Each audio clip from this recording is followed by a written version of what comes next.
You earn more money than you did 5 years ago. So why do you still feel trapped? Not poor. Not necessarily broke. Trapped. You work harder. You earn more. Your income rises. And yet, at the end of the month, you look at your financial life and feel something deeply uncomfortable. How can I be earning more and still have so little freedom? Here is the truth most financial advice avoids. Sometimes, the problem is not that your income is too small. Sometimes, your entire life has quietly become too expensive to escape. Whatever brought you here today, stay with this video for a few minutes because the financial trap you are experiencing may have been created by your own success. And the most frightening part? The more successful you become, the deeper the trap can sometimes get. Think about this. You receive a higher income. At first, you feel relief. Then your life adjusts. A better home becomes normal. More convenience becomes normal. More financial commitments become normal. More expectations become normal. And eventually, the income that once felt extraordinary becomes barely sufficient. Your income increased, but something else increased too. The minimum amount of money required for you to feel normal. That is the hidden trap. You are not always chasing wealth. Sometimes, you are simply chasing the lifestyle you have already become dependent on. And this is why earning more does not automatically make you financially free. Because financial freedom is not determined only by how much money enters your life. It is determined by how much of your life your money is already obligated to support. This is the difference between income and freedom. A person earning less may have fewer choices, but a person earning much more may have more obligations.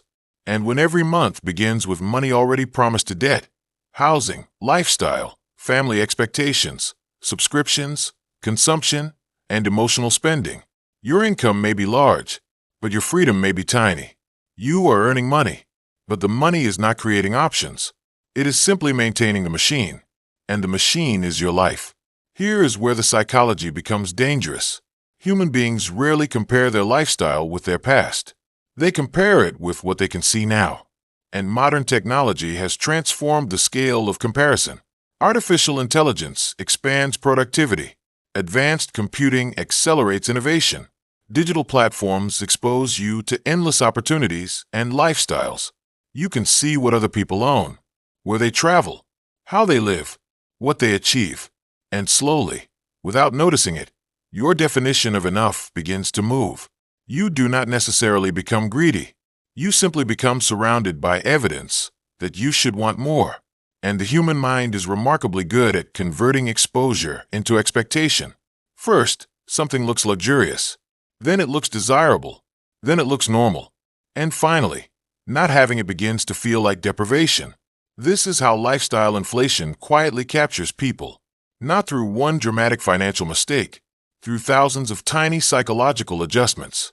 A little more comfort, a little more convenience, a little more spending, a little more borrowing, a little more monthly commitment, until one day, you realize something terrifying. You cannot easily reduce your lifestyle without feeling that you are going backward. You are earning more, but you are no longer free to earn less. That is not financial freedom.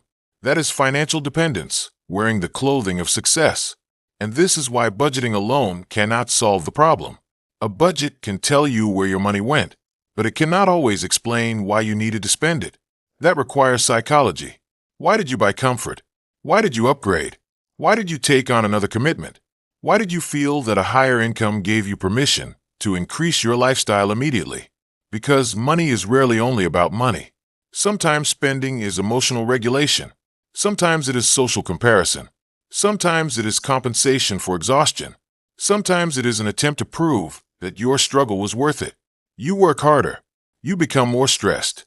Then you spend more to reward yourself for being stressed. And suddenly, the money you earned because you sacrificed your peace is being spent trying to recover that peace. This is the financial paradox of modern life. You sacrifice time to earn money. Then you spend money to buy back the time and emotional energy you sacrificed. And the cycle continues. But there's another way to think about wealth. Imagine that every increase in income gives you a choice. You can increase consumption, or you can increase freedom. You can buy something that demands future income, or you can build something that reduces future dependence. You can increase your lifestyle, or you can increase your margin. And that margin is where freedom lives. The margin between what you earn and what you must spend. The margin between what you know and what you still need to learn. The margin between stress and recovery. The margin between desire and action. The margin between being forced to say yes and having the strength to say no. This is why health, education, productivity, and finance are not separate subjects. A person who cannot control attention may struggle to control spending. A person who cannot manage stress may use consumption as relief. A person who stops learning may eventually lose earning power. A person who destroys health may spend future wealth repairing the consequences. And a person who allows every desire to become a permanent obligation may earn more and more while becoming less and less free. This is where Lord Hanuman gives us a radically different image of strength. Strength is not simply having more power. Strength is having power under control. Hanuman's greatness was not merely that he possessed extraordinary ability. It was that his ability was directed by devotion, discipline, wisdom, humility, and service. That is the financial lesson modern life desperately needs. Your income should serve your purpose. Your technology should serve your time. Your investments should serve your future. Your ambition should serve your growth. But none of these should become your master, because the moment money becomes your identity, there is no final amount that can make you feel safe. One target becomes another. One income level becomes the new minimum. One achievement becomes the new expectation. And you remain trapped, not because you have too little, but because enough has disappeared. So ask yourself a question that may completely change the way you see your financial life. If my income suddenly stopped increasing tomorrow, how long could my freedom continue? Not your lifestyle, your freedom. How long could you continue learning? How long could you continue caring for your health? How long could you make decisions without panic? How long could you survive without immediately accepting every opportunity, every demand, and every obligation placed before you? That answer reveals something more important than your salary. It reveals your financial resilience. Because wealth is not only what you possess, it is also how much pressure you can withstand without losing yourself. So perhaps the next financial goal should not simply be earning more. Perhaps it should be needing less. Not because ambition is wrong, not because success is wrong, not because comfort is wrong, but because a life that requires endless expansion to remain comfortable is secretly fragile. The goal is not to reject prosperity. The goal is to prevent prosperity from becoming a prison. Earn more, learn more, build more, invest wisely, use technology intelligently, create businesses, develop skills. But every time your income rises, ask yourself, did my freedom rise with it? Because if your income increases, but your obligations increase faster, you are not necessarily becoming wealthier. You may simply be becoming more expensive to maintain. And perhaps this is the financial awakening many people need.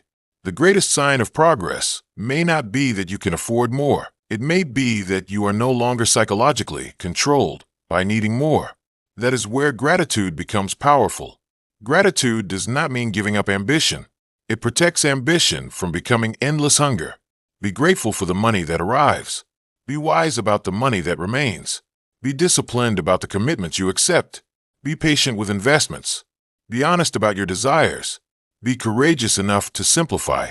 And remember the strength of Lord Hanuman. He possessed immense power, yet remained humble.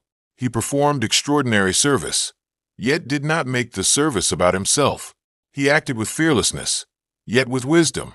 That is the balance financial life demands. Earn without becoming enslaved to earning. Spend without becoming enslaved to consumption. Invest without becoming enslaved to greed. Achieve without becoming enslaved to comparison. And grow without forgetting why you began. Because the real question is not, how much more money can I make? The deeper question is, how much more freedom can my money create? May your income grow, but may your wisdom grow faster. May your wealth increase, but may your dependence decrease. May your ambition become stronger, but may your peace become deeper. And when the world tells you that you need more and more to finally feel secure, may the courage, discipline, humility, and devotion of Lord Hanuman remind you of something powerful. You were not born merely to maintain an expensive life. You were born to live with purpose. And true financial freedom begins the moment your money stops controlling your life and begins serving it. Jai Hanuman.